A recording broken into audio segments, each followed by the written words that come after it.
আদ্রিকার খালাতো বোন তনুর ভাসুর হলো মিসবা। বর্তমানে যার সাথে আদ্রিকার বিয়ের কথা চলছে। আদ্রিকা বেশ রেগে আছে।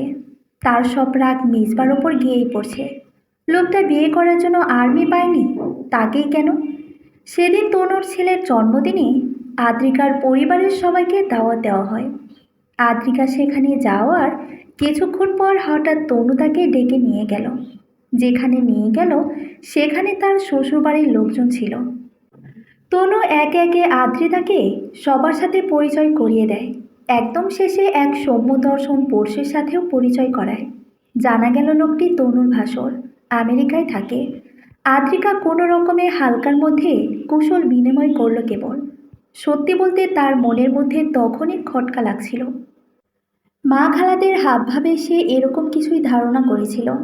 আজই তার ভাবনাকে সত্যি প্রমাণ করে ওই বাড়ি থেকে খবর এলো তারা আদ্রিতাকে পুত্রবধূ হিসেবে চায়। আর বিয়েটাও 1-2 সপ্তাহের মধ্যেই হয়ে যাক, তারা এটাই চাইছে। আদ্রিকা ভার্সিটি থেকে ফিরে যখন জানতে পারলো বেশ রাগারাগি করলো, কিন্তু কেউ তার সেই রাগ আর নাকে পাত্তাও দিল না। তারপর থেকেই রমি গিয়ে চুপচাপ বসে আছে। কেউ তার কোনো কথা শুনছেই না। সবারই এক কথা, আমেরিকান সিটিজেনশিপ পাওয়া এক ছেলেকে তো আর হাতছাড়া করা যায় না। সন্ধ্যাবেলায় তার মা এসে তাকে তাড়া দিল ভালো একটা জামা পরে তৈরি হতে। সে চমকে উঠে বলল, কেন? মিসবা আসছে, তোকে নিয়ে ঘুরতে বের হবে। কথাটা শুনে আদ্রিকার রাগ পা থেকে মাথায় উঠে গেল। এদের সমস্যা কি? সে তো বলেই দিয়েছে বিয়ে শাদী করবে না এখন।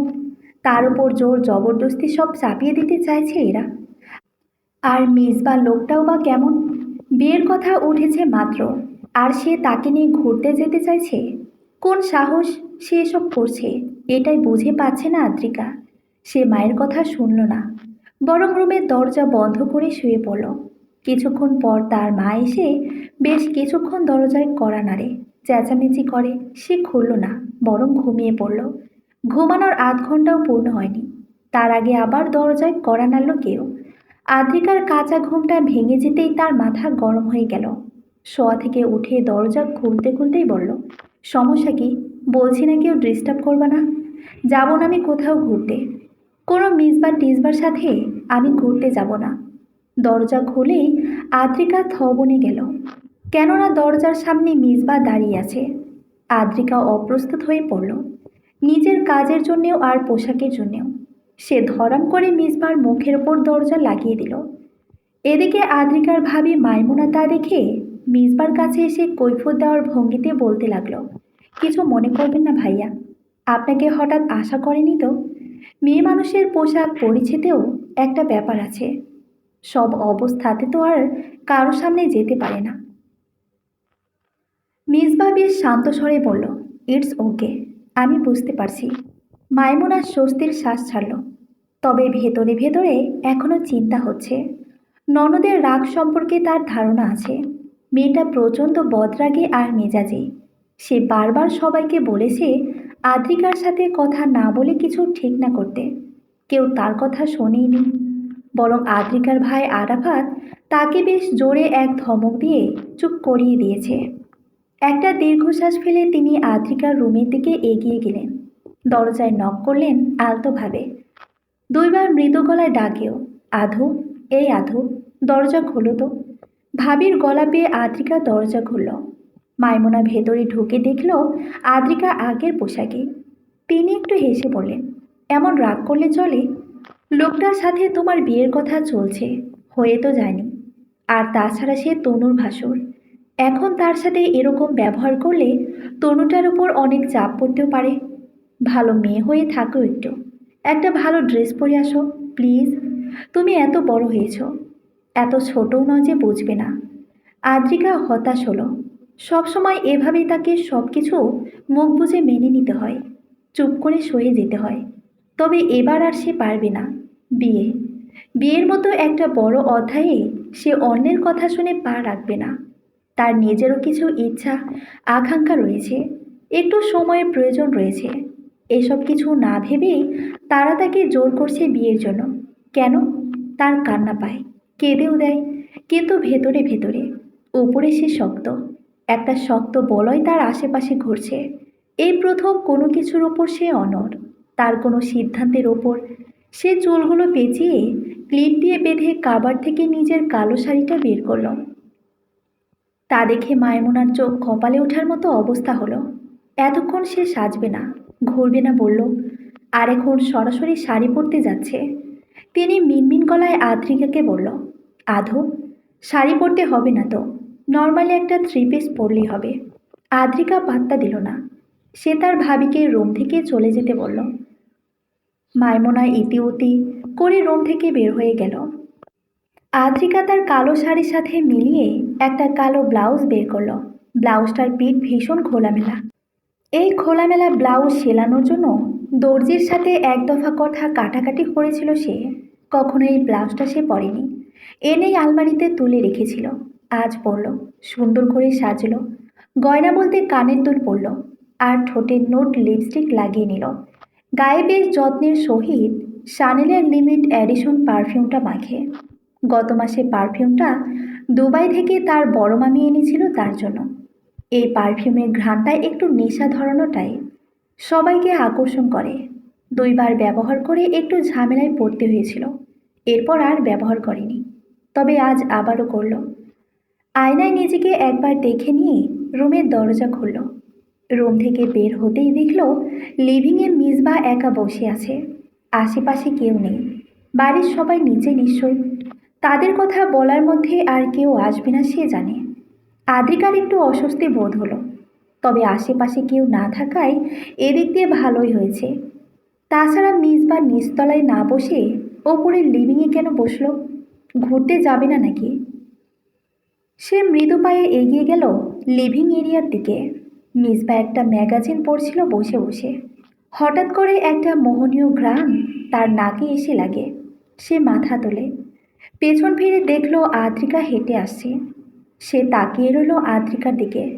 আদ্রিকা তার মুখের দিকে তাকিয়ে মুচকি হেসে তার সামনের সোফায় গিয়ে বসল। মিসবার সামনে দিয়ে যাওয়ার সময় পিঠে ছড়িয়ে রাখা চুলগুলো একপাশে এনে রাখল।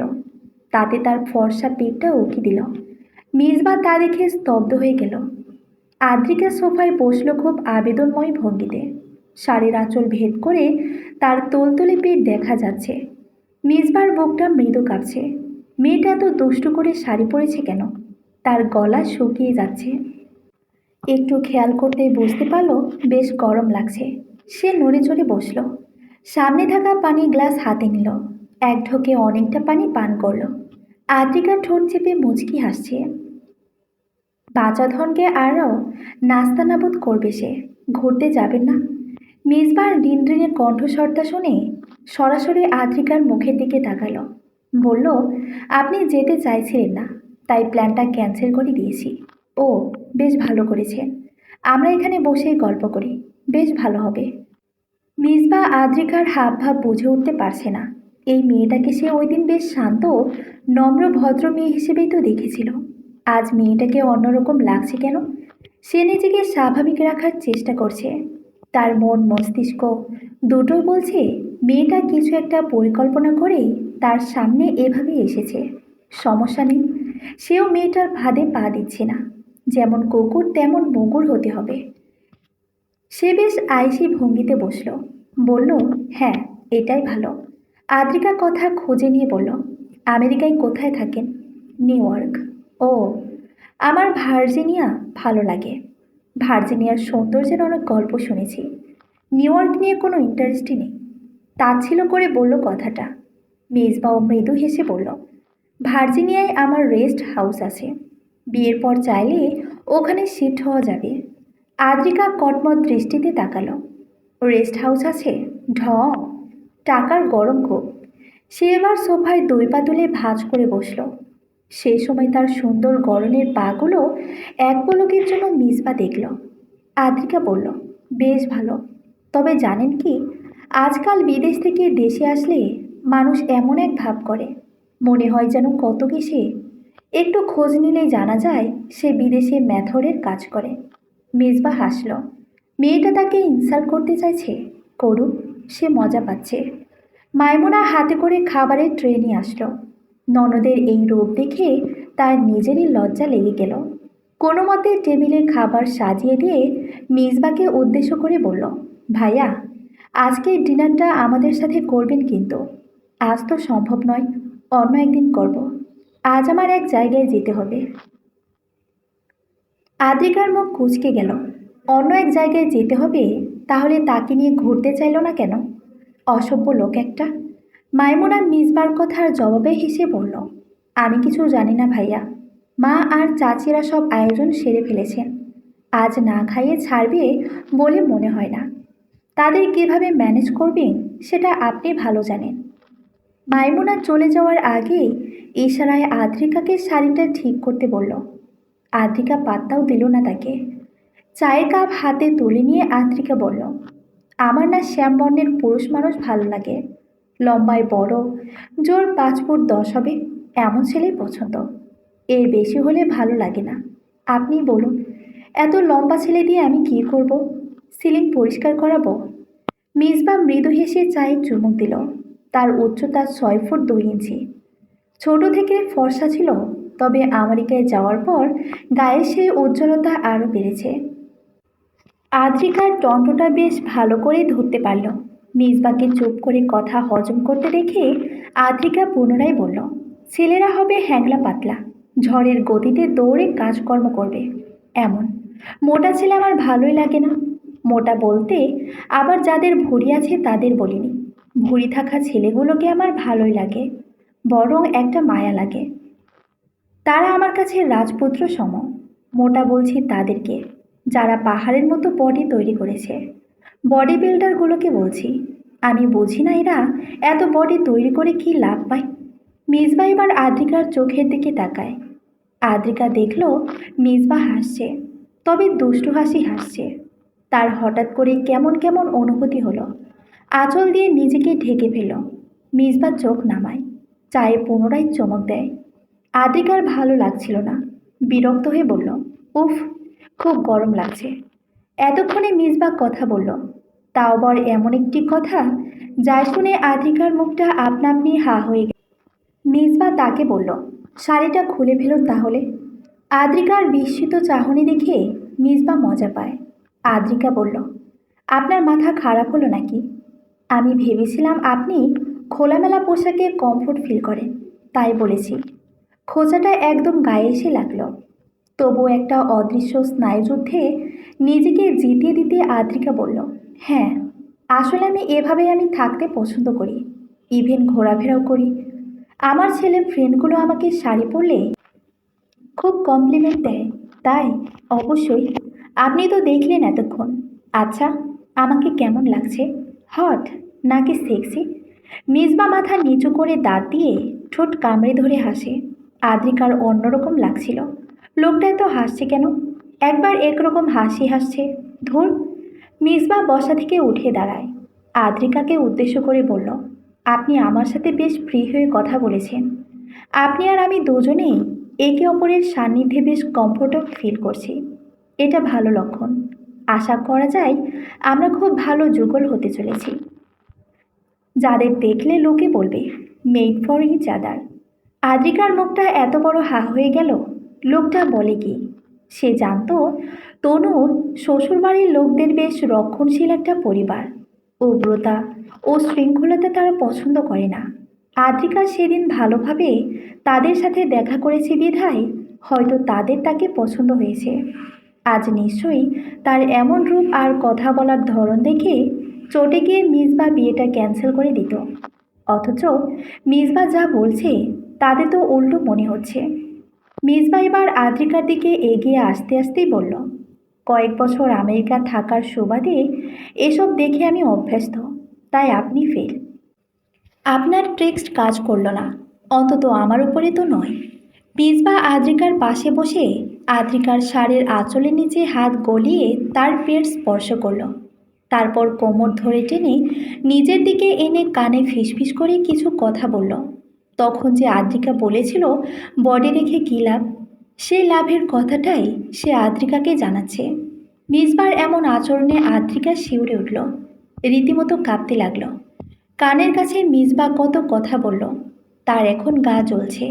এতক্ষণ যে অঙ্গগুলো উন্মুক্ত করে বসেছিল সেই অঙ্গগুলো ঝলসে যাচ্ছে বোধহয়।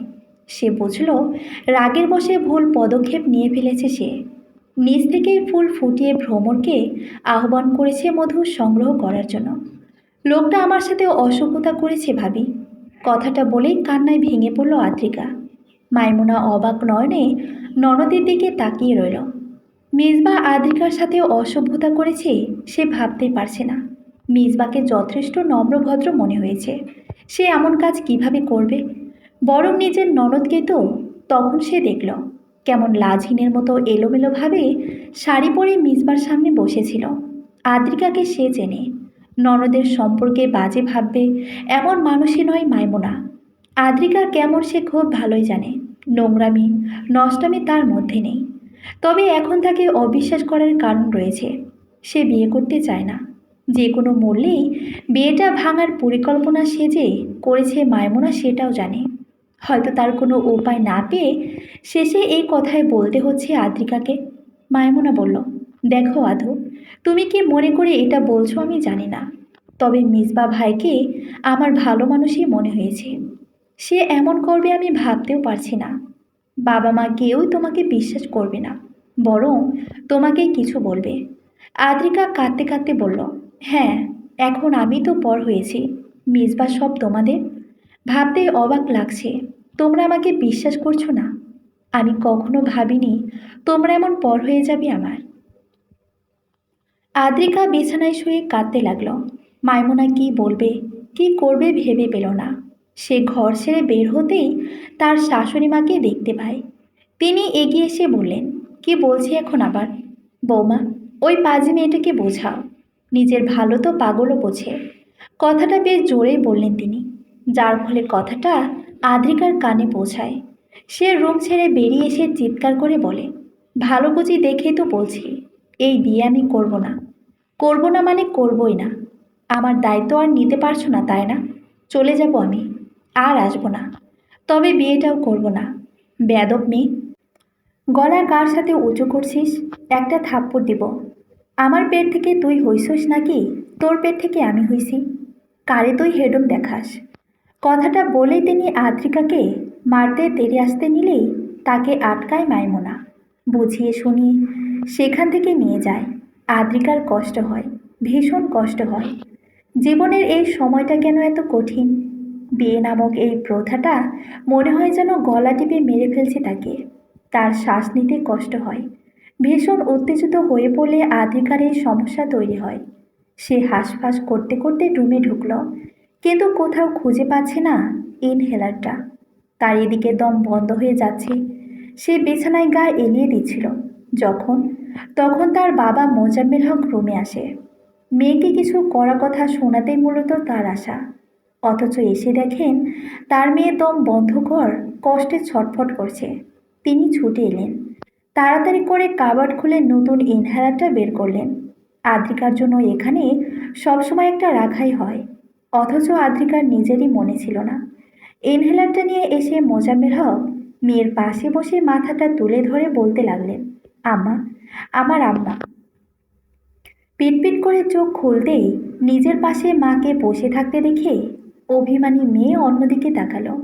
মেয়ের অভিমান দেখে তার মা আয়না খাতুন মেয়ের একটা হাত ধরলেন, হাতে চুমু খেয়ে মাথায় হাত বুলিয়ে বললেন, আম্মু আর বকবো না বাবু, আর কষ্ট পাইও না, আম্মুরে মাফ করে দাও। আম্মু আর কিছুতেই জোর করবো না তোমারে। আদ্রিকা ছলছল নয়নে মায়ের দিকে তাকালো। এই তো তোর তার চিরচেনা সেই কোমল মা। তখনকার পাষাণ মহিলার সাথে এর কোনো মিল নেই। সে ফুপিয়ে কেঁদে উঠল। আরাফাত এসে বোনকে বলল, থাক, আর কাঁদে না, আর কাদা লাগবে না, তোর বিয়ে দেব না আমরা। ভাইয়ের কথা শুনে আদ্রিকা সত্যি অবাক হলো। ভাইকে তাকে ভুলিয়ে ভালিয়ে এখন মিথ্যে বলছে নাকি সত্যি? সে ভাবির দিকে তাকালো। মাইমুনা মৃদু হেসে ননদকে বলল, আব্বা ঘোষণা দিয়ে দিয়েছেন তার মেয়েকে তিনি নাকি আর বিয়ে দেবেন না। আদ্রিকার হাসি পায়। আয়না খাতুন মেয়েকে নিজের হাতে ভাত খাইয়ে দিলেন। এরপর মাইমুনা সবটা সময় পাশে বসা ছিল, যদিও তার একটু খারাপ লাগছিল বিয়েটা ভেঙে দেওয়াতে, কিন্তু আদ্রিকার হাসি দেখে তার ভালো লাগছে। মোজাম্মেল হক মিসবাকেই প্রথমে ব্যাপারটা জানায়। ছেলেটাকে তার খুব বুঝদার মনে হয়েছে। এই ব্যাপারে তার সাথে কথা বললেই ভালো হবে তিনি বুঝলেন। হলো তাই। মিসবা জানালো কোনো সমস্যা নেই, সে তার পরিবারকে বোঝাবে। তনুর যেন কোনো অসম্মান না হয়, তাই মিসবা তার পরিবারকে জানালো এখন বিয়ে করবে না সে, পরের বার দেশে আসলে করবে। মিসবার মা কথাটা শোনার পর বেশ রাগারাগি করলেন। ছেলেটা নিশ্চয়ই বিদেশিনীর খপ্পরে পড়েছে, নয়তো এত বলার পরও বিয়ে করছে না কেন? আদ্রিকার মতো পরি মেয়েকেও নাকি বিয়ে করবে না। ছেলের মাথা গেছে। রাগ করে মিসবার সাথে তিনি কথা বলা বন্ধ করে দিলেন। তনু ভীষণ অপরাধবোধে ভুগতে থাকে। তার জন্যই মিসবা সত্যিটা তার মাকে জানাতে পারল না।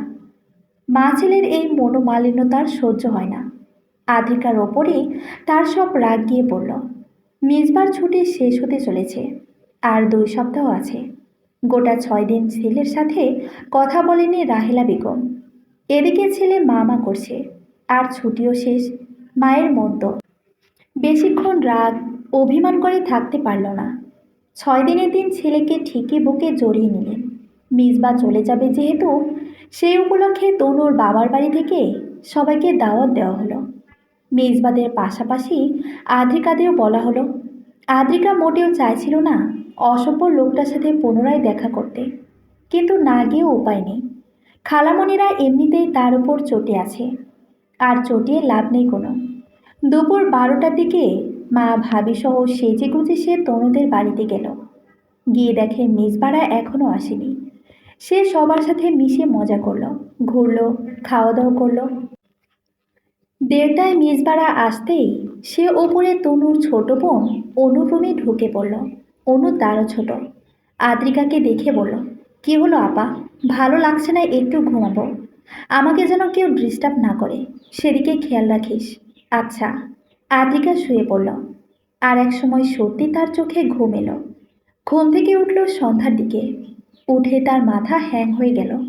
এতটা সময় ঘুমিয়েছিল? যাক, ভালোই হয়েছে।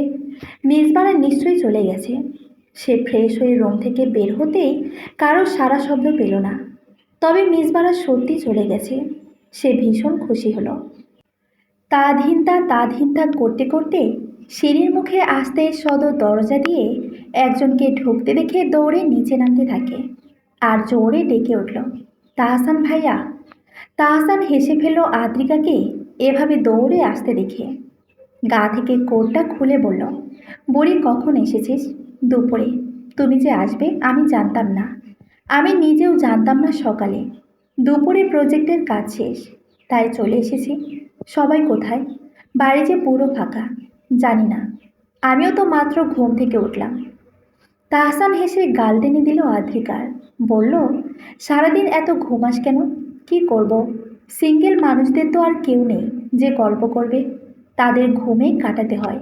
ওরে তাই? আচ্ছা চল, মিঙ্গেল হয়ে যা। কিভাবে? প্রেম কর আমার সাথে। করব বলছো? করবি বলছিস? না বাবা, এসবের শখ নেই আমার। আচ্ছা থাক, তবে বিয়েই কর। আদ্রিকা হেসে তাহসানের পেটে আলতো করে ঘুষি মারল। তাহসান হেসে তার হাত ধরে ফেলল। হঠাৎ মামা বলে চিৎকার করে ওঠে তনুর ছেলেটা।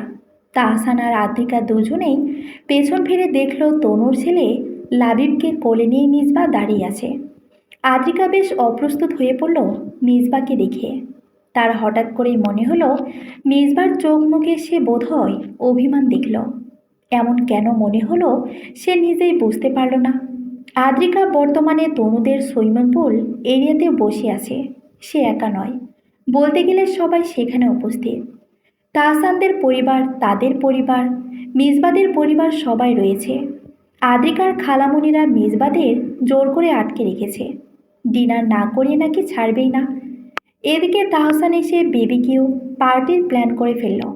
তাই বাড়ির পেছনের দিকে নলে সুইমিং পুলের পাশে আয়োজনটা করা হচ্ছে।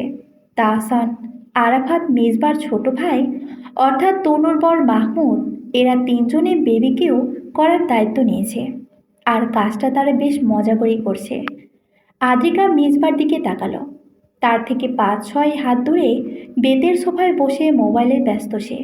আদ্রিকা বেশ অবাক হচ্ছে। লোকটা একবারের জন্য তার দিকে তাকাচ্ছে না। কেন যেন মিসবার এই আচরণ সে সহ্য করতে পারছে না। তার আত্ম অহমিকাতে এই ব্যাপারটা আঘাত এনেছে। এই ছেলেই তো তাকে বিয়ে করতে চেয়েছিল, আর এখন ফিরেই তাকাচ্ছে না। আদ্রিকার মাথা বেশ গরম হয়ে গেল এসব ভেবে। সে হাতে থাকা জুসের গ্লাসটা শব্দ তুলে কাছের টেবিলে রাখল। তাতেও মিসবার চোখ তুলে তাকালো না, বরং দূরে থাকা তাহসান চেঁচিয়ে বলল, এই মহিলা, আমাদের কোনো জিনিসপত্র ভাঙলে তোর খবর করে ছাড়ব। আদ্রিকা তাকে মুখ ঝামটা মেরে সেখান থেকে উঠে গেল, সোজা বাড়ির ভেতরে ঢুকে পড়ল। অবশ্য মিসবার সামনে দিয়ে হেঁটে আসার সময় হাই হিল দিয়ে ইচ্ছে করে একটু বেশি গটগট আওয়াজ তুলল। তবুও মিসবার কোনো নড়চড় দেখা গেল না। আদ্রিকা চলে যেতেই মিসবার ঠোঁটের কোণে মৃদু হাসি ফুটে ওঠে। এতক্ষণ সে ইচ্ছে করেই তো তাকায়নি, অথচ তার পুরোটা ধ্যান আদ্রিকার ওপরেই তো ছিল। সে বসা থেকে উঠে দাঁড়ায়। তারপর হাতে থাকা মোবাইলটা প্যান্টের পকেটে ঢুকিয়ে সে তাহসানদের দিকে এগিয়ে গেল। আদ্রিকা দোতলার করিডোর ধরে হাঁটছে। তার মনটা ভীষণ খারাপ। এত মন খারাপ হচ্ছে কেন তার? আচ্ছা, তাকে কি আজকে সুন্দর লাগছে না নাকি? সে দেয়ালে ফিট করা আয়নার দিকে তাকালো, ভালো করে নিজেকে দেখল। তারপর জুঁই নারকেল তেলের সেই বিজ্ঞাপনের মতো মিথিলা যেমন করে আয়নায় নিজেকে দেখে, সেও নিজের চুল নেড়ে ছেড়ে আয়নায় নিজেকে দেখল। আর গাইল ভেংচি কেটে আয়না বলে, তোমায় ভালো লাগে না, লা লা লা। তারপর আবার ঢং করে বলল, ভালো লাগে, লাগে লাগে। মাইমুনা দোতলায় উঠে ননদকে এমন অঙ্গভঙ্গি করতে দেখে হেসে বলল, তোমার আবার কি হলো, এমন করছো কেন? একটা চাপা ক্ষোভ ভেতরে আটকে রেখে আদ্রিকা জবাব দিল, কিছু না, এমনিতেই। আচ্ছা, কিছু না হলে না হোক। শোনো, মিসবা ভাইয়ের মা তোমাকে ডেকেছেন, গিয়ে দেখা করে এসো। না গেলে মানুষটা মনে দুঃখ পাবেন। আদ্রিকার একটু অস্বস্তি লাগছিল, তারপরে বলল, আচ্ছা যাচ্ছি। কোথায় আছেন উনি? মাইমুনার থেকে মিসবার মায়ের অবস্থান জেনে নিয়ে আদ্রিকা হাঁটা ধরল। সে আসলে খুব ছোট হয়ে গেছে নিজের কাজে। সবাই তো বিয়ের তারিখটাও ঠিক করে ফেলছিল এক প্রকার, আর তখনই সে বিয়েটা করবে না বলে ভেঙেও দিল। ভদ্রমহিলা নিশ্চয়ই তার উপর বেশ রেগে আছেন। কি বলতে ডেকেছেন উনি? কড়া কিছু শোনাবে নাকি? মিসবার মা আদ্রিকার সাথে খুব সুন্দর আলাপন সারলেন। আদ্রিকা এতে ভীষণ অবাক হলো। ভদ্রমহিলা হেসে হেসে কথা বলেছেন, অথচ তার এমনভাবে কথা বলার ছিল না বোধ হয়। তার ছেলেকে রিজেক্ট করেছে আদ্রিকা। মা হিসেবে সেটা নিয়ে তার তো কোনো দুঃখ এবং রাগ দুটো হওয়ার কথা, কিন্তু সেসব মনে হচ্ছে না। বরং তার চোখে মুখে অনুতাপ বোধ দেখা যাচ্ছে। আদ্রিকা বুঝে উঠতে পারছে না কিছুই। তার কেন যেন মনে হচ্ছে মিসবার মা হয়তো জানে না যে সে বিয়েতে অমত দিয়েছে, কিন্তু জানলো না কেন? মিসবা জানায়নি। উফ, এখন এই কথাটা তার মাথায় এতক্ষণ ঘুরঘুর করবে যতক্ষণ না সে তা না জানাবে। সবাই সুইমিং পুল এরিয়াতে এসে বসেছে। বিবিকিউ হয়ে গেছে, এবার খাওয়ার পালা। আদ্রিকা এলো সবার শেষে। এসে দেখলো বসার জায়গা পাওয়া যাচ্ছে না। তাহসান তাকে দেখে বলল, এই লেট লতিফ, এত দেরি করিস কেন সব কিছুতে? দেখ, এখন বসার জায়গা পাচ্ছিস না। আমি লেট করি সেটা তো জানো, তা আগে থেকে জায়গা রাখতে পারলে না? আর বাড়িতে কি আর চেয়ার নেই তোমাদের? তাহসান হেসে বলল, আছে তো, দাঁড়া নিয়ে আসছি। তাহসান উঠতে নিলেই মিসবার মা বলে উঠলেন, তুমি কষ্ট করে চেয়ার আনতে যেও না বাবা, মিসবার পাশে বসার জায়গা হবে তো, ওখানেই বসুক। আদ্রিকা সরু চোখে মিসবার যেদিকে বসেছে সেদিকে তাকায়। একটা ডাবল সোফায় বসেছে। একটু আগে লাবিবকে দেখলো তার পাশে গড়াগড়ি করতে। এখন লাবিবকে দেখা যাচ্ছে না, হয়তো তাদের অনেকের সাথে খেলতে গেছে। আদ্রিকাকে দাঁড়িয়ে থাকতে দেখে ভদ্রমহিলা আবারও বললেন, কি মা, তোমার অসুবিধা আছে? আদ্রিকা মাথা নাড়ায়, অসুবিধা নেই। প্রথমত সে এই নিষ্পাপ মায়াবী মুখের ওপর না করতে পারছে না। দ্বিতীয়ত তার মিসবার সাথে কথা আছে, তাই একান্ত প্রয়োজনেই সে মিসবার পাশে গিয়ে বসল। মিসবা বাকি সবার থেকে একটু দূরেই বসা ছিল। জায়গাটাও ঠান্ডা নীরব। আদ্রিকার কেন যেন মনে হচ্ছে সবাই আবারও তাকে আর মিসবাকে এক করতে চাইছে। নয়তো মা, ভাবি, খালামণি এরা এমন মুখ টিপে হাসছে কেন? যখন সে মিসবার পাশে গিয়ে বসে, তাহসান আদ্রিকাকে খাবার প্লেট ও কোল্ড ড্রিঙ্ক দিয়ে গেল। আদ্রিকা সেটা হাতে নিয়ে বসে আছে, খাচ্ছে না। মিসবা নিজের কোল্ড ড্রিঙ্কসে চুমুক দিচ্ছে। পাশে যে একটা মানুষ বসে আছে তার কোনো হেলদোলও নেই। আদ্রিকার ইগো হার্ট হলো মারাত্মকভাবে, কিন্তু সেটা প্রকাশ করতে পারছে না। সে কথা গুছিয়ে নিচ্ছে, কি বলবে না বলবে, কে দিয়ে কথা শুরু করবে, এসবই ভাবছে সে। কিছু সময় পার হয়ে যাওয়ার পরে আদ্রিকার মুখ ফুটে কথা বের হয় না। সে ভাবুক হয়ে বসে থাকে। এমন সময় মিসবা হঠাৎ উঠে যেতে নিলেই আদ্রিকা আর কুল কিনারা না পেয়ে খপ করে মিসবার হাতটা ধরে ফেলল।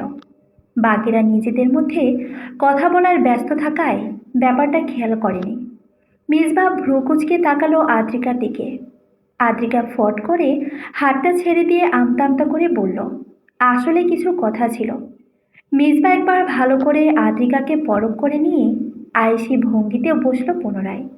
আদ্রিকা কি করলো কথা না বলে আগে কোল্ড ড্রিঙ্কস মুখে দিল। উফ, গলাটা এত শুকিয়ে আছে। এই একটু কথা বলেই তো নাজেহাল অবস্থা হয়েছে, বাকিটা কি করে বলবে? সে একটু পাশে ফিরে মিসবার মুখোমুখি বসার চেষ্টা করলো। কিছুটা সক্ষমও হলো বটে। আপনার মা কি জানেন না? মিসবা বুঝতে পারল না, গম্ভীর স্বরে বলল, হোয়াট? না মানে? আমি আপনাকে রিজেক্ট করেছি তো? আর বলতে গিয়ে থেমে গেল আদ্রিকা। ইস, এটা বলা একদমই উচিত হয়নি বোধ হয়। মিসবা কেমন করে তাকিয়ে আছে। সে আবারও কথা ঠিক করে বলতে চাইল, মানে আসলে আমি বলতে চাচ্ছি, আপনার মা কি জানেন না বিয়ে ভাঙার আসল কারণটা? মিসবা আদ্রিকার দিক থেকে চোখ সরালো। আনমনের সামনে তাকিয়ে থেকে জবাব দিল, না। কেন? আমার করা অসভ্যতার জন্য বিয়েটা আপনি নাকচ করেছেন। এটা নিশ্চয়ই খুব গর্বের নয় যে আমি আমার মাকে জানাবো। আদ্রিকা খানিকটা রাগ দেখিয়ে বলল, তার মানে আপনি বলেননি তাকে? বললাম তো না। আজব, আপনি জানেন উনি আমার সাথে খুব সুন্দরভাবে কথা বলেছেন। মিসবা আদ্রিকার দিকে তাকিয়ে বলল, এখন কি আপনি চাইছেন অসুন্দরভাবে কথা বলো? না, সেটা নয়। মানে উনি বোধহয় আসলে, আমার মনে হচ্ছে সবাই বোধহয় পুনরায় চাইছে আমাদের বিয়েটা হোক। তাহলে আপনি গিয়ে জানিয়ে দিন আমার মাকে। সে আর দ্বিতীয়বার এই কথা ভাববে না। আদ্রিকার মিসবার এমন কাট জবাবে রাগ হয়। সে এভাবে কথা বলছে কেন? আমি জানাতে চাইছি না। ভালো।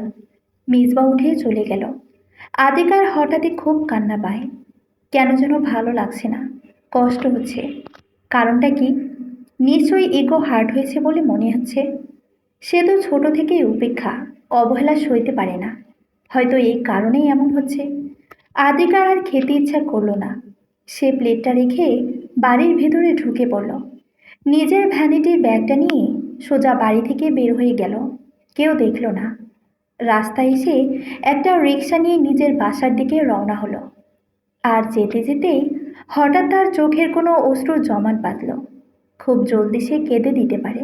এই আধু ওঠ, দাওয়াতে যাবে না? আদ্রিকা ঘুম ঘুম চোখে আরশিয়ার দিকে তাকালো। অবাক হয়ে বলল, বড় আপু, তুমি কখন এলে? এই তো 1 ঘন্টা হয়েছে। তুই এত ঘুম কাতরে কেন রে? এসে তো আমি চিল্লাফাল্লা শুরু করে দিয়েছিলাম, অথচ তুই একবারও উঠে আসলি না। ব্যাপার কি? না, সেরকম না। কাল রাতের 2:30টা পর্যন্ত আমি অ্যাসাইনমেন্ট তৈরি করছিলাম, তাই একটু বেলা গড়িয়ে গেল। আরশিয়া বিছানায় বসতে বসতেই বলল, যা জলদি ফ্রেশ হয়ে আয়, গোসল দিয়ে নে একেবারে। আদ্রিকা শোয়া থেকে উঠতে উঠতে বলল, কেন? বললাম না দাওয়াত আছে। দাওয়াত? কোথায়? আমি তো জানি না। জানিস না? আরে সত্যি জানি না। তনুর শ্বশুরবাড়ি থেকে সবাইকে দাওয়াত করা হয়েছে। তনুর ভাসুর মিসবার সামনে সোমবার চলে যাচ্ছে, তাই একটা গেট টুগেদারের আয়োজন করা হয়েছে। আদ্রিকার হঠাৎ করে মনটা কেমন খারাপ হয়ে গেল, কিন্তু সে এটা বুঝে উঠতে পারল না কেন মন খারাপ হলো। মিসবা চলে যাচ্ছে বলে নাকি তাকে এখন মিসবাদের বাড়িতে যেতে হবে তাই। আরশিয়া আদ্রিকাকে চুপ করে থাকতে দেখে বলল, যাবি না? ধুর, আমি কেন যাব? তোমরা যাও, আমার কাজ আছে। ভাবছি 12টায় একবার ভার্সিটিতে যাব। আজ তো শুক্রবার, ভার্সিটিতে ক্লাস নেই। আদ্রিকার টনক নড়ে। উফ, এখন কোন অজুহাত দিবে সে? আদ্রিকাকে ভাবনায় মশগুল থাকতে দেখে আরশিয়া হেসে বলল, এক্সকিউজ সাজানোর দরকার নেই। তনুর শাশুড়ি কল দিয়েই পই পই করে বলে দিয়েছি তোকে যেন নিয়ে যায়। আমাকে কেন? ধ্যাত, চল না, মজাই হবে। মামাদেরকেও বলেছে। মিথি যাবে? হ্যাঁ, মিথিও যাবে। এখন যাবি তো? তোর বান্ধবী মিথিও যাচ্ছে। আদ্রিকা বিরক্ত মুখ করে কাবার থেকে জামা বের করতে নিলেই আরশিয়া বলে উঠল, শাড়ি পরিস। কেন? আজকে মেয়েরা সবাই নাকি শাড়ি পরবে। তনু বলেছে। আমি পরতে পারবো না। কেন? তুই কি ছেলে? আদ্রিকা অসহায় দৃষ্টিতে তাকায় বড় বোনের দিকে। আরশিয়া হেসে বসা থেকে উঠে বলল, তোকে শাড়িতে সবচেয়ে বেশি ভালো লাগে। কেউ একবার দেখলে আর চোখ ফেরাতে পারে না, বুঝলি? আরশিয়া চলে যেতেই আদ্রিকা কিছুক্ষণ চুপ করে দাঁড়িয়ে থাকে। ওই দিন মেজবা তাকে একবারও তাকিয়ে দেখেনি, অথচ এর আগে তাদের বাড়িতে এসে সে তার দিকে তাকিয়েছিল, হেসে কথা বলেছিল। আদ্রিকার হঠাৎ করে অস্বস্তি হতে থাকে। সে মেজবাকে নিয়ে এত ভাবছে কেন? মাথাটা খারাপ হলো নাকি? যদিও যাবে না, শাড়ি পরবে না বলেছে আদ্রিকা, তারপরে সে সবার আগে খুব সুন্দর করে সেজে শাড়ি পরে তৈরি হয়ে গেল। তা দেখে মাইমুনা আর আরশিয়া মিটিমিটি হাসে। বড় বোন আর ভাবির প্রতিক্রিয়া দেখে আদ্রিকা একটু লজ্জা পায়। তাই সে নিজেকে স্বাভাবিক রাখতে চুপচাপ বসে থাকে আর মোবাইল টিপে। অতপর দুপুর 1টা বাজতেই সবাই বেরিয়ে পড়ে। মেজবাদের বাড়িতে গিয়ে আদ্রিকা অবাক, এত এলাহি কাণ্ড! ডেকোরেশনে এনে সাজিয়েছে। বাড়ির ছেলে চলে যাচ্ছে, কোথায় সব মনমরা থাকবে তা না, সবাই যার যার মতো হইহুল্লোড়ে ব্যস্ত। আদ্রিকা যেতেই মিসবার মা মাজেদা চৌধুরী আদ্রিকাকে জড়িয়ে ধরেন। কি সুন্দর খোঁজখবর নেয়। অপ্রকাশিত আদর ভালোবাসায় আদ্রিকার মন গলে যায়। ইস, এই মহিলার শাশুড়ি হিসেবে দারুণ হতো। মিসবার দেখা পাওয়া গেল না আসার 1 ঘন্টার মধ্যেও। 1 ঘন্টা পার হলো যখন, তখন খাওয়া দাওয়া শেষ। সবাই ড্রয়িং রুমে বসেছে আড্ডা দিবে বলে। মিসবাকে তখনই দেখলো আদ্রিকা। একটা কালো পাঞ্জাবি আর সাদা পাজামা পরনে তার। ফর্সা সুঠাম দেহে এই পাঞ্জাবি পরায় এত বেশি আকর্ষণীয় লাগছিল তাকে। মিসবার মুখে সর্বদা মৃদু হাসি লেপ্টে থাকে। মানুষটা বোধহয় হাসতে খুব ভালোবাসে। আদ্রিকা দেখে চোখ সরাতে পারে না। আশ্চর্য রকমভাবে খুব বেহায়ের মতো সে তাকিয়েছিল। মাইমুনা আদ্রিকার পাশে বসা ছিল। সে আদ্রিকাকে হাত দিয়ে আলতো করে গুঁতো মেরে কানের কাছে ফিসফিসিয়ে বলল, এই আধু, এমনভাবে তাকিয়ে আছো কেন মিসবা ভাইয়ের দিকে? সবাই দেখছে তো, কি ভাববে? আদ্রিকা বেশ অপ্রস্তুত হয়ে পড়ল। ইস, সে ভুলেই গিয়েছিল তারা দুজন ছাড়াও আরও কেউ আজই আছে। সে ভীষণ লজ্জায় পড়ে গেল। আশেপাশে তাকাতে দেখলো তেমন কেউ খেয়াল করেনি। সবাই যার যার মতো কথা বলছে। কিন্তু মিসবা কি খেয়াল করেছে? মিসবা দেখলেই তো সর্বনাশ। মিসবার কাছে ভুলেও ছোট হওয়া যাবে না। সে সবার সাথে গল্পে মশগুল হতে পারল না। তার মাথায় মিসবা চক্রের মতো ঘুরছে। মিসবাকে চাইলেও সে এক নজর দেখতে পারে, অথচ সে লজ্জা সংকোচে চোখ তুলে তাকাতে পারছে না। তারপরেও লজ্জার মাথা খেয়ে আর চোখে তার সামনের সোফায় বসে থাকা মিসবাকে সে দেখেছে। আর সবার সাথে হাসি খুশি হয়ে সে কথা বলছে, আর আদ্রিকার দিকে ফিরেও তাকালো না। বড় আপা ভুল বলেছে। শাড়িতে আদ্রিকাকে মোটেও ভালো লাগে না, মোটেও না। যদি ভালো লাগতো তবে মিসবাকে একবারও না তাকিয়ে পারত। আদ্রিকার হঠাৎ করে নিজেকে খুব ছোট মনে হতে থাকে। এই আসরে বসার মতো যোগ্য মনে হয় না তার নিজেকে। সে বসা থেকে উঠে দাঁড়াতেই তাহসান বলল, এই, তুই কোথায় যাচ্ছিস? তাহসানের কথা শুনে সবাই তাকালো আদ্রিকার দিকে। তবুও মিসবা তাকালো না। আদ্রিকার এত অভিমান হলো, সে জবাব না দিয়ে হনহন করে দোতলায় চলে গেল। তখন তাকে মাজেদা চৌধুরী একটা রুম দেখিয়ে দিয়ে বলেছিল বিশ্রাম করতে চাইলে এখানে আসতে। এই রুমে কেউ আসবে না, নিশ্চিন্তে এখানে দুদণ্ড রেস্ট নিতে পারবে সে। আদ্রিকা চট করে দক্ষিণ দিকের সেই রুমটায় ঢুকে পড়ল। কার রুম, কেমন রুম কিছুই দেখল না। ঢুকে গিয়েই ভেতরে থাকা বড় বিছানায় শুয়ে পড়ল। তার খুব কাঁদতে ইচ্ছা করছে, কেন সে নিজেই জানে না। সে কেঁদেও ফেলে, নিঃশব্দ কান্না। শুধু থেকে থেকে তার বুক পেট দুলে দুলে উঠছে। শাড়ির আঁচল দিয়ে চোখের কোণের গড়িয়ে পড়া পানিগুলো মুছতে মুছতেও একসময় সে বিরক্ত হয়ে গেল। বেশ কিছুক্ষণ কাদার পর খুব হালকা লাগছিল। তারপর কখন সে ঘুমিয়ে পড়ল টেরই পেল না। আদ্রিকার যখন ঘুম ভাঙে তখন বিকেল 5টা বাজছিল। চোখ মেলে আদ্রিকা দেখতে পায় মিসবাকে। তখনই সে খুব চমকে ওঠে। মিসবা তার সামনেই ব্যালকনির পাশের সোফায় বসে কফি খাচ্ছে। আদ্রিকার শোয়া থেকে উঠতেই সেও আদ্রিকার দিকে তাকালো। আদ্রিকা বেশ বিব্রত বোধ করল। শাড়ি ঠিক আছে কিনা দেখে নিল। শাড়ি পরে ঘুমালে বাজে অবস্থা হয় তার, কোনো কিছুই ঠিকঠাক থাকে না। এখন সব ঠিক দেখে সে স্বস্তির শ্বাস ছাড়ে। আদ্রিকা মিসবার দিকে তাকিয়ে ক্ষিপ্ত গলায় বলল, আপনি এখানে কি করছেন? এত অসহায় কিভাবে একটা মানুষ? একটা মেয়ে ঘুমিয়ে থাকলে সে রুমে আসা মোটেও উচিত না। হাতের মগটা টেবিলে রেখে মিসবা সোফায় হেলান দিয়ে বলল, সরি ফর দ্যাট, কিন্তু আমার রুমে আমি আসতেই পারি। আপনার রুম? আদ্রিকা অবাক হয়ে বলল। মিসবা হেসে বলল, হ্যাঁ আমার রুম, জানতেন না নাকি? আদ্রিকা বিছানা ছাড়তে ছাড়তেই বলল, জানলে কি আর আসতাম? মেজবা ছোট করে জবাব দিল, ও। মেজবা আদ্রিকার উপস্থিতি ভুলে গিয়ে পুনরায় কফিতেই মনোনিবেশ করল। আদ্রিকা ব্যাগটা হাতে নিয়ে চলেই যাচ্ছিল, কিন্তু আয়নায় নিজের বিধ্বস্ত রূপ দেখে ঘাবড়ে গেল। কাজল লেপটে গেছে, গাল বেয়ে গড়িয়ে পড়া চোখের পানি শুকিয়ে গেছে। দেখেই যে কেউ বুঝে যাবে সে কান্না করেছিল। কিন্তু কারণটা যখন জিজ্ঞেস করবে তখন সে কি জবাব দেবে? ওয়াশরুমটা ওই দিকে। আকস্মিক মিসবার কথা শুনে আদ্রিকা একটু চমকে গেলেও পেছন ফিরে তাকালো। মেজবা হাতের ইশারায় ওয়াশরুমটা দেখিয়ে দিতেই কি মনে করে সে ব্যাগ থেকে তার ফেস ওয়াশ নিয়ে ওয়াশরুমে ঢুকে পড়ল। তারপর ফ্রেশ হয়ে আসতেই দেখলো মেজবা নেই। ব্যাগে ফেস ওয়াশটা রেখে টিস্যু দিয়ে মুখটা মুছল সে। তারপর শাড়িটা একটু ঠিক করে নিয়ে যখন চলে আসবে তখনই দেখতে পাই বেলকনি থেকে মেজবা আসছে, তার কানে ফোন। আদ্রিকাকে চলে যেতে দেখে কান থেকে ফোনটা নামিয়ে বলল, আপনার চা। ভ্রু কুচকে তাকালো আদ্রিকা। মেজবা চোখ দিয়ে ইশারা করতেই আদ্রিকা দেখল সোফার পাশে সেন্টার টেবিলটাতে চা সহ আরও কিছু খাবার রয়েছে। আদ্রিকা সেসব দেখে পুনরায় মেজবার দিকে তাকালো। মিসবা তা দেখে ফোনের ওপাশে থাকা ব্যক্তিকে পরে কল করবে জানিয়ে কলটা কেটে দিল। তারপর এগিয়ে এসে আদ্রিয়াকে বলল, তনু দিয়ে গেছে, বলল মা পাঠিয়েছেন আপনার জন্য।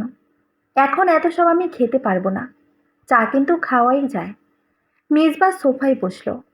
আদ্রিকা ভাবল হয়তো মিসবা তার সাথে কথা বলতে চাইছে, আর এটা ভেবেই তার মনটা কেন যেন খুশিতে ভরে গেল। সেও বসে চায়ের কাপটা হাতে নিল। 2 চুমুক, 3 চুমুক, 4 চুমুক খাওয়া হয়ে গেলেও মিসবাকে কোনো কথা বলতে দেখা গেল না, বরং সে মোবাইলেই ব্যস্ত। আদ্রিকা বুঝল মিসবা তাকে কোনো রকম গুরুত্ব দিচ্ছে না।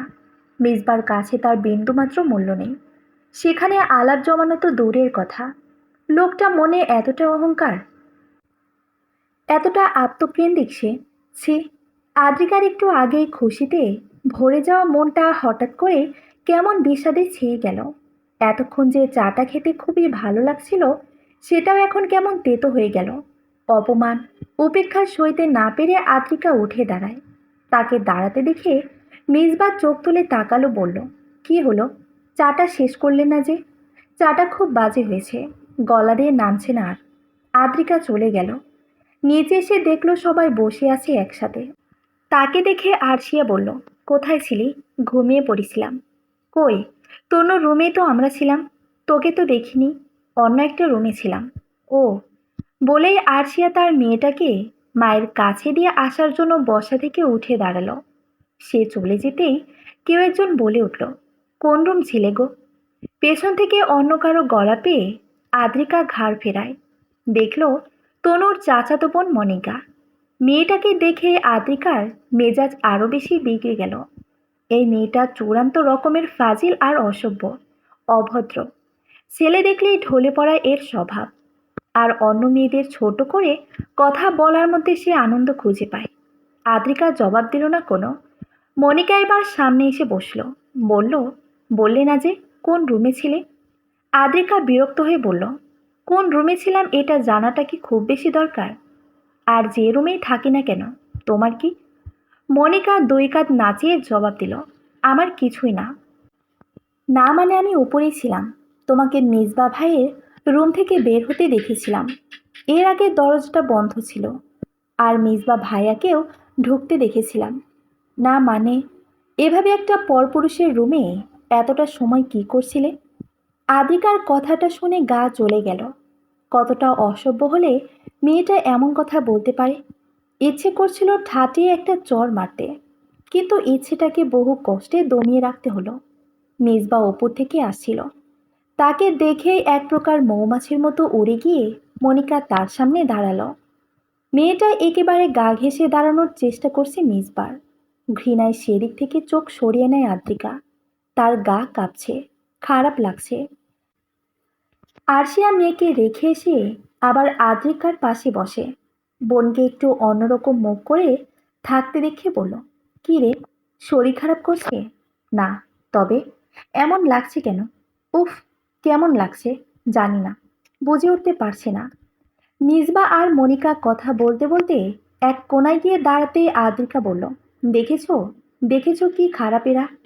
ওই ওদের প্রিয় মিসবা মেয়েটার সাথে কেমন ঢং করে কাছাকাছি দাঁড়িয়ে কথা বলছে, কেমন দেখা যাচ্ছে। ছি, বিশ্রী। আরশিয়া সেদিকে একবার তাকিয়ে মুচকি হেসে বলল, তাতে তোর কি? আমার কি হবে? আমার কিছুই না। লোকে কি বলবে? হ্যাঁ, আর মেয়েটা তো ভালোই না, চেনাও তো। মিসবা তো রামসাগর, তাই বুঝতে পারছে না। আরশিয়া হাসি চেপে রেখে বলল, আশ্চর্য, মিসবাকে নিয়ে তুই এত কেন ভাবছিস এখন? প্রেমে পড়েছিস? কচু পড়েছি। মিথি পাশে বসে সব শুনছিল। সে চট করে বলে উঠল, যাই বলিস, মিসবা ভাইয়াকে ওর সাথে মানিয়েছে ভালো। আদ্রিকা কথাটা শুনে কিছুক্ষণ কটমট দৃষ্টিতে সেদিকে তাকিয়ে থেকে দাঁতের দাঁত চেপে বলল, হ্যাঁ, ঠিকই বলেছিস। দুইটা অশুভ মানুষকে মানাচ্ছে ভালো। আমি ভালো মানুষ, সভ্য মানুষ। আমার আমার মতো একজন জীবনসঙ্গী হবে দেখিস। ফেরার সময় আদ্রিকা যখন গাড়িতে উঠল, মিঠি বলল, তুই মিসবা ভাইয়ের রুমে ছিলি তাই না? তখন তো শুনেছিস। মনিকা বলল তো। মিঠি হেসে বলল, জানিস, মনিকা বারবার মিসবা ভাইয়ের রুমে যেতে চাইছিল। মিসবা ভাই কোনোভাবে রুমে ঢুকতে দিল না। বেশ ভদ্রভাবেই জানায় তার পার্সোনাল জোনে সবাইকে অ্যালাউ করে না সে, অথচ তোকে করেছে। মনিকা সেটা নিয়েই রাগ। কথাটা শুনে আদ্রিকা পুলকিত বোধ করে। তারপরে তার মনে পড়ে সে তো মিসবার অগোচরে তার রুমে গিয়ে ঘুমিয়ে পড়েছিল, তাই হয়তো অ্যালাউ করেছে। ঘুমন্ত মানুষকে নিশ্চয়ই উঠিয়ে বের করে দেওয়া যায় না, কার্টেসি মাত্র। আদ্রিকা গাড়ির দরজাটা টানতে নিলে কেউ একজন পাশে এসে দাঁড়ায়। আদ্রিকা চোখ তুলে তাকায় মানুষটার দিকে। মিসবা দাঁড়িয়ে আছে। সে খুব যতনে গাড়ি থেকে বের হয়ে থাকা আদ্রিকার শাড়ির আঁচলটা তুলে দিল। তারপর দরজাটা নিজে বন্ধ করে দিয়ে বলল, ভালো থেকো, আল্লাহ হাফেজ। গাড়ি ছেড়ে দিল। আদ্রিকার চোখটা হঠাৎ করেই ভিজে উঠল। এই মানুষটাকে সে হয়তো আর কোনোদিন দেখতে পারবে না, কোনো দিন না। কথাটা ভাবতেই তার বুক ভাঙা কান্না আসছে। আশ্চর্য, লোকটাকে সে কি ভালোবেসে ফেলেছে? রুমের এক কোণে চুপটি করে বসে আদ্রিকা মিসবাকে নিয়ে ভাবছে। লোকটা সেদিন ফেরার পথে তাকে ভালো থেকো বলেছিল, তুমি করে বলেছিল। আচ্ছা, আপনি থেকে হঠাৎ তুমিতে এলো কেন? তবে সেও কি তেমন কিছু অনুভব করে যেমনটা আদ্রিকা করে? আদ্রিকা নিজেই ভেবে পাচ্ছে না তার অনুভূতিটার নাম কি। কে নাম দেওয়াই বা যায় এই অনুভূতিকে? এটা কি কেবল ইগোর খেলা নয়, অন্য কিছু আছে এতে। আদ্রিকা তো ইগো ভেবে বসেছিল, অথচ এখন মনে হচ্ছে অন্য কিছু। এই যে একটু আগে ভাবি এসে জানালো মিসবা আমেরিকার উদ্দেশ্যে রওনা দিয়েছে, প্লেনে আছে এখন। কথাটা শুনে তার এত কেন কষ্ট হচ্ছে? মিসবাকে কেন চোখের সামনে দেখতে ইচ্ছা করছে, কেন মনের মধ্যে মানুষটাকে একটু ছুঁয়ে দেখার স্বাদ জাগছে, কেন? এসবের কি জবাব আছে? কোথায় গেলে পাওয়া যাবে সেই জবাব? আদ্রিকার চোখে পানি টলমল করছে। না, লোকটা নিশ্চয়ই সেরকম কিছু অনুভব করে না। 2 দিন আগেই তো তাদের বাড়ি থেকে মিসবাদের দাওয়াত করা হয়েছিল। মিসবা ব্যস্ততা দেখিয়ে দাওয়াতটা ফিরিয়ে দিয়েছে। কেন দাওয়াতটা ফিরিয়ে দিয়েছে সে? আদ্রিকাকে কি তার একটু দেখতে ইচ্ছে করেনি? অথচ বোকা আদ্রিকা তার আসার অপেক্ষায় প্রহর গুনছিল। কখন সে আসবে, কখন এক পলক দেখবে। মিসবা সোশ্যাল মিডিয়াতে নেই। আদ্রিকার কাছে মিসবার কোনো ছবিও নেই যে একটু দেখবে। মেজবা মানুষটা তাকে এমনভাবে ঘোরের মধ্যে ঘিরে রেখেছে যে তার সব কিছুতেই দিশেহারা লাগছে। আদ্রিকার কানের কাছে এখনো বাজছে আকর্ষণীয় গম্ভীর ভারী গলার স্বরটা। তার কানের কাছে এখনো মেজবার গলার স্বরটা বাজছে। কেন? আদ্রিকার গাল বেয়ে টুপ করে এক ফোঁটা অশ্রু গড়িয়ে পড়ল। লোকটা তাকে উন্মাদের রূপান্তর করে ফেলেছে, জাদু করে রেখেছে কোনো। কিন্তু কেমন জাদু? কালো জাদু নাকি লাল জাদু? আদ্রিকার নানি বলেন, লাল জাদু হলো প্রেমের জাদু। ওটা ভালো জাদু। একবার কারোর ওপর তার প্রয়োগ করলে কোনোভাবেই ছোটানো যায় না। বড়ই অসম্ভব সেই জাদু থেকে মুক্তি লাভ করা।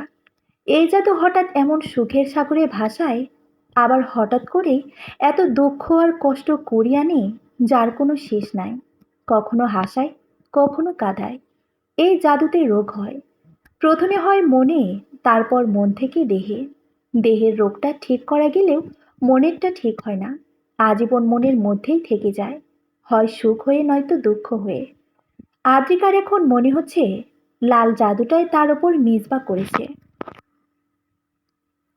অনুরাজ গায়ে হলুদ। আদ্রিকা এসেছে সন্ধ্যার একটু আগে। আজকে তার চাকরির ইন্টারভিউ ছিল। আসার পর থেকেই বেশ কিছু মহিলার কটু কথা তার কানেও এসেছে। তার থেকে 4 বছরের ছোট মেয়েটার বিয়ে হয়ে যাচ্ছে, অথচ তার বিয়ের কোনো নামগন্ধই নেই। আদৌ বিয়ে হবে কিনা সেটাও নাকি সন্দেহ আছে। আদ্রিকার মনে হলো মহিলাগুলো ইচ্ছে করেই শুনিয়ে শুনিয়ে বলেছে। আগের আদ্রিকা হলে মুখের ওপর অনেক কিছু বলে দিত। এখনকার আদ্রিকা বলেই বোধহয় পারছে না। বয়স এখন তার 26 বছর ছুঁই ছুঁই। এখন আর আগের মতো ছটফটে স্বভাব নেই। 2 বছর আগেও সে ছিল আপন খেয়ালি। আর আজ তাকে সমাজকে ভয় করে চলতে হয়, নিয়ম মানতে হয়। বড়দের মুখের ওপর এখন আর জবাব দেয় না। আদ্রিকা আজ এখানে আসতো না, বিশেষ কারণে এসেছে। বিশেষ কারণটি হলো একজন বিশেষ মানুষ আসবে। মানুষটি কখন কিভাবে সে বিশেষ হয়ে উঠল তার জীবনে সে নিজেও বুঝে উঠতে পারেনি। গত 2টা বছর আনমনে সে মানুষটিকে ভালোবেসেছে, কারণে কিংবা অকারণে। পরশুদিন সন্ধ্যায় তার বাবা তাকে ড্রয়িং রুমে ডেকে পাঠায়। সে সেখানে উপস্থিত হতেই তিনি জানান, তোমার বিয়ে নিয়ে কোনো চিন্তা ভাবনা আছে? বয়স তো হয়েছে, পড়ালেখাও শেষ। এখন নিশ্চয়ই বিয়ে করতে তোমার আপত্তি থাকার কথা নয়। আদ্রিকা কি বলবে ভেবে পেল না। আসলে আর কত কারণ দেখাবে? সে নিজেও এখন হাঁপিয়ে গেছে।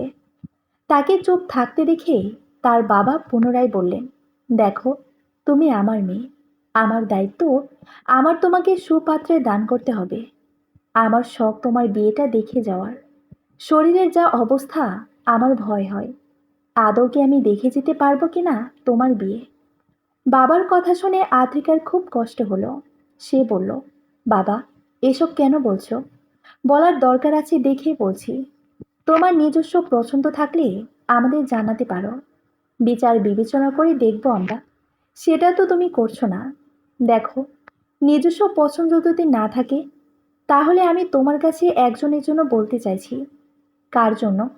মিসবা। ছেলেটা ভীষণ ভদ্র, নম্র একটা ছেলে। তার স্বভাব চরিত্র সবই আমাদের খুব পছন্দ হয়েছে। ছেলেটাও এখনো বিয়ে করেনি, যদিও প্রথমেই তুমি তাকে বিয়ে করবে না বলেছ। কিন্তু তোমার কাছে যথাযথ কোনো কারণ আমি খুঁজে পাইনি। তারপরেও তোমার কথা ভেবে বিয়েটা তখন ভাঙতে হয়েছে। কিন্তু এভাবে কত? সমাজে চলতে হলে সামাজিকতা রক্ষা করে চলতে হবে। তাছাড়া ফরজ কাজ হলো বিয়ে। মিসবার মা গতকাল আমাকে ফোন করেছেন। মিসবার দেশে এসেছে। তিনি চাইছেন তোমার সাথে তার ছেলের বিয়েটা হোক। এখন তুমি কি বলো? যাই বলার বলো। জোর করে তো আর বিয়ে দিব না তোমায়। মেজবার আগমনের বার্তা আদ্রিকার কানে তখনই এসেছিল। সে স্তব্ধ চোখে বাবার দিকে তাকিয়েছিল কেবল। মেজবা এসেছে। 2 বছর তো হয়ে গেছে। সে বিয়ে করেনি আর। অনেক কিছুই ভাবলো আদ্রিকা। ভাবতে ভাবতে তার চোখ ছলছল করে উঠল। মাইমুনা ননদের দিকে তাকালো। আদ্রিকা তাকে একদিন বলেছে যে তার পছন্দের মানুষ আছে। কে সে মানুষ সেটা বলেনি। আদ্রিকার চোখে পানি দেখে সে নিজেও কষ্ট পায়। মেজবা যদিও তারও পছন্দের, কিন্তু আদ্রিকা যেহেতু অন্য কাউকে পছন্দ করে, সেহেতু জোর করে তার উপর একটা সম্পর্কে চাপিয়ে দেওয়ার তো কোনো মানেই হয় না। তাই আদ্রিকা জবাব দেবার আগেই সে ফট করে জানালো, বাবা, আধু একজনকে পছন্দ করে। কথাটা শুনে আদ্রিকার বাবা, মা, ভাই সবাই বেশ অবাক হলো। আদ্রিকাও চমকে তাকালো ভাবির দিকে।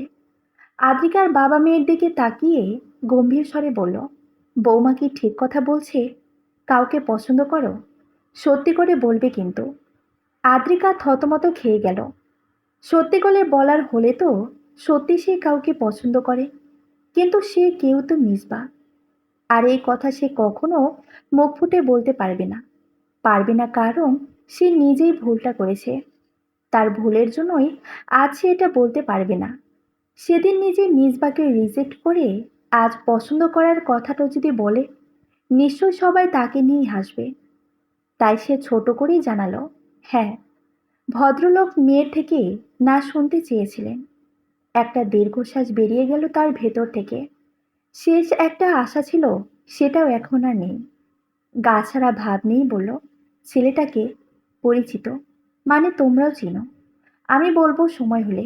আমাকে একটু সময় দাও। অতঃপর সেখানে এই আলাপের সমাপ্তি ঘটে। কিন্তু আদ্রিকা মেজবার দেশে আসার খবর শুনেই মরিয়া হয়ে উঠেছে তার সাথে দেখা করার। তখনই সে খবর পায় অনুর হলুদে মেজবা আসবে।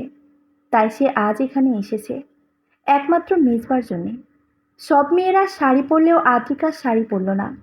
সে কেমন নিজেকে গুটিয়ে ফেলেছে। তাহসানের বউ রূপা এসে তাকে বারবার করে শাড়ি পরতে বলল। সে পরল না। তার স্পষ্ট মনে আছে, শেষবার যখন শাড়ি পরেছিল, যার জন্য পরেছিল সে তাকে ভালো করে দেখেও নি। আজ আর শাড়ি পরে কী হবে? আজকে নিশ্চয়ই দেখবে না। চিনবে কিনা সেটাই সন্দেহ আছে। লোকটার যা ভাব। 8টার দিকে প্রায় সব মেহমান হাজির হয়। তনুর শ্বশুরবাড়ির সবাইও এসে গেছে। আদ্রিকা তনুর রুমে বসেছিল। তার বুকটাও দুরু দুরু করছিল। মেজবার জন্য এতক্ষণ অপেক্ষা করছিল, অথচ এখন মেজবা যখন এসে পড়েছে, তখন তার সম্মুখীন হতে ভয় পাচ্ছে। মেজবা যদি তাকে না চেনার ভান করে, যদি সত্যি না চেনে, তাছাড়া কি কথা বলবে? কি বলার আছে? আদ্রিকার ভাবনার মাঝে কেউ একজন এসে তাকে জড়িয়ে ধরল। চমকে উঠে মানুষটিকে দেখেই সে সংকুচিত হয়ে গেল। মেজবার মা তার চিবুক টেনে ধরে বলল, কেমন আছো মা? তোমাকে কত করে বললাম আমাদের বাড়ি থেকে ঘুরে আসার জন্য, একবারও গেলে না। কতদিন পর দেখলাম। কত বড় হয়ে গেছো। নিজেকে সামলে নিয়ে আদ্রিকা ভদ্র মহিলাকে সালাম করলো। কিছুক্ষণ কথা বলল। না দেখা করার জন্য অনেক বাহানা ব্যস্ততা দেখালো। হলুদ অনুষ্ঠান শুরু হতেই সবাই ছাদে চলে গেল। আদ্রিকার রুম থেকে সবার শেষে বের হলো। তার হাত পা ঠান্ডা হয়ে আসছে। কেমন কেমন লাগছে। মৃদু পায়ে ছাদের সিঁড়িতে উঠতে নিলেই কেউ একজন তার পাশে এসে দাঁড়ায়। আকস্মিক কারো উপস্থিতি টের পেয়ে সে পাশ ফিরতেই মিসবাকে দেখল। সাথে সাথেই কোথাও কিছু থেমে গেল। কিছু নয়, সবই বোধহয় থেমে গেল। মিসবা আগের চেয়েও এখন আরো বেশি সুন্দর হয়ে গেছে বোধহয়। আর তার হাসি, ওই তো সেই সুন্দর মন ভোলানো হাসি। মিসবার ঠোঁটে সর্বদা এই হাসি তো লেপ্টে থাকে। আদ্রিকা কিছু বলতে পারল না। মিসবা নিজেই বলল, কেমন আছেন? বহু কষ্টে নিজেকে শক্ত রেখে আদ্রিকার ঠোঁটের কোণে আলতো হাসি এনে জবাব দিল, ভালো। আপনি? আমিও ভালো আছি। আদ্রিকার সিঁড়ি ভাঙতে লাগলো। মিসবাও পাশাপাশি আসছে। আদ্রিকার গা কাঁপছে। মিসবার পারফিউমের ঘ্রাণটা তাকে যেন কোনো আবেশে ঘিরে রেখেছে। মনে হচ্ছে এক্ষুনি তার শরীর নিজের ভর ছেড়ে দেবে আর সে পড়ে যাবে। শরীরের অবস্থা অস্বাভাবিক লাগছে খুব। সে সিঁড়ির হাতলটা শক্ত করে চেপে ধরে দাঁড়িয়ে পড়ল। মিসবাও থেমে গেল। বলল, আর ইউ ওকে? ঠোঁটে ঠোঁট চেপে মাথা ঝাঁকিয়ে আদ্রিকা কোনো মতে বলল, হুম, দেখে তো মনে হচ্ছে না। আমি ঠিক আছি। আদ্রিকা পুনরায় সিঁড়ি বেয়ে উপরে উঠতে লাগলো। এবার এত জোরে পা চালালো যে মিসবার আগে ছাদে প্রবেশ করে এক কোনায় গিয়ে চুপটি মেরে বসে রইল। মিসবা ধীরে সুস্থে ছাদে উঠল। ওর সাথে সাথেই হেসে কুশলাদি বিনিময় করল। আদ্রিকা দূর থেকেই তাকে আর চোখে দেখল। হলুদ পাঞ্জাবিতে লোকটাকে বেশ মানিয়েছে।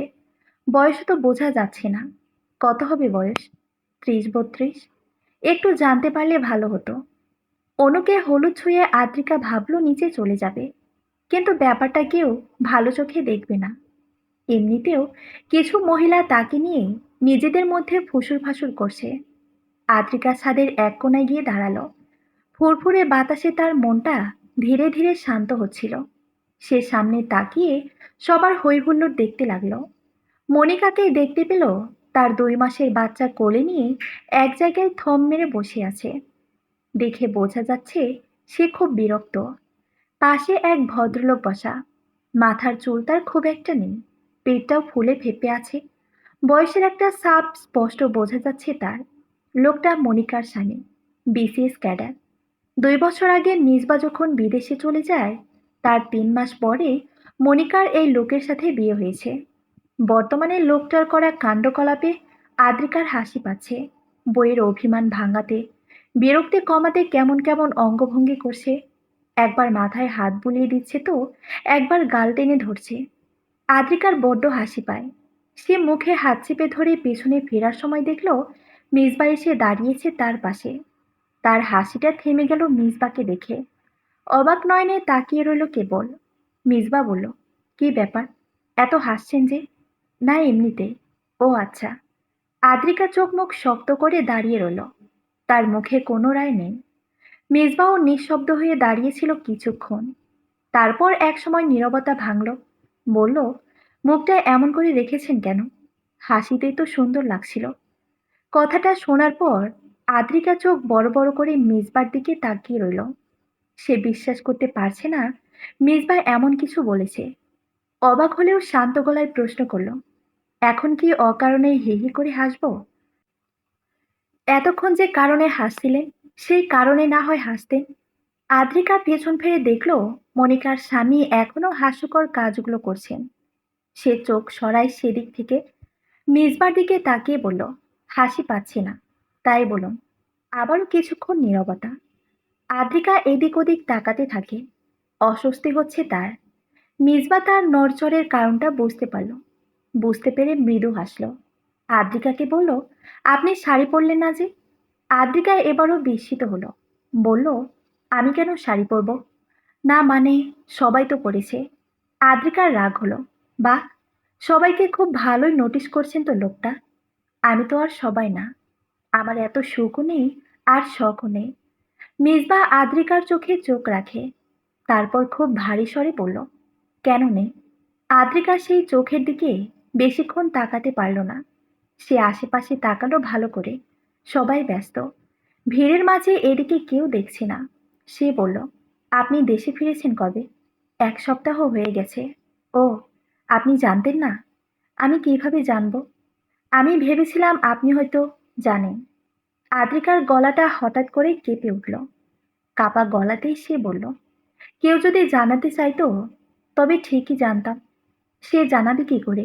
জানানোর পথই তো ছিল না। আদ্রিকা মিসবার দিকে তাকালো। মিসবা আগে থেকেই তার দিকে চেয়ে আছে। আদ্রিকা এবার আর চোখ সরালো না। বলল, পথের দিশা জানতে চাইলে বাতলে দিতাম। অনেক আগেই জানতে চাওয়া হয়েছিল, তখন মুখ ফিরে নেওয়া হয়েছিল।